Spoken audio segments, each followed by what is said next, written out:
Most recently and notably, we are part of the Northrop Grumman team for the HALO. That will be our new lunar space station going into orbit hopefully next year.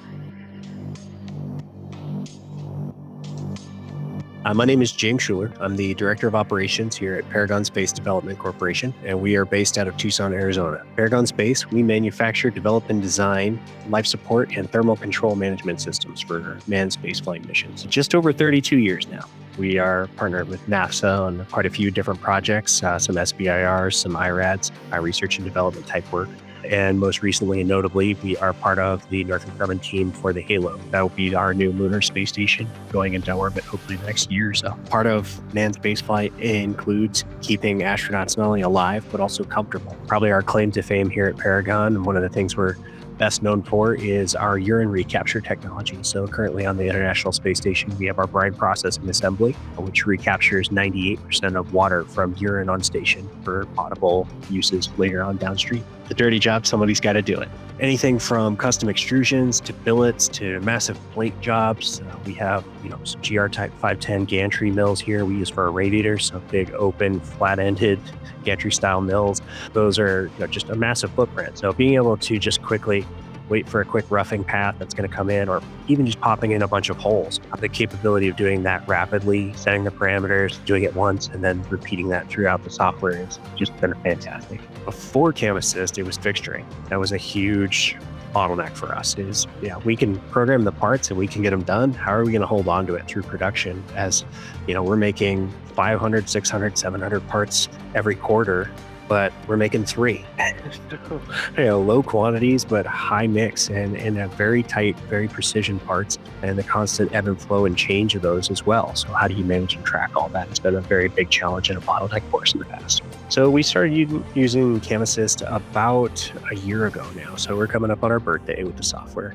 We use it primarily reverse engineering the soft jaws. That's our utmost favorite feature of the software itself. Being able to say, hey, you know what? I need to understand where I'm going from a dovetail to possibly holding onto a complex profile or geometry. Speaking with our machinist today, they're like, how are we going to hold this for Op 3? He's like, we'll cut some soft jaws. I'll have you a program in 5 minutes. You can start cutting on those. We'll have this ready for lights out operations by this evening. And so that's allowed them to kind of cycle through being adaptive, being creative, and how they approach work. The soft jaws alone has paid for itself. If we did nothing but utilize it for that, I think Paragon would have paid for the software. Even if we can't finish a part, if we have the ability to run it lights out in a roughing cycle, CAMAssist giving us the flexibility to just use that sliding scale back and forth for how aggressive we want to be with our toolpath. We run a very, conservative toolpaths when nobody's here, increases longevity of tool life. And, we come into a part that's 60, 70, 80% complete by the time we walk in the morning.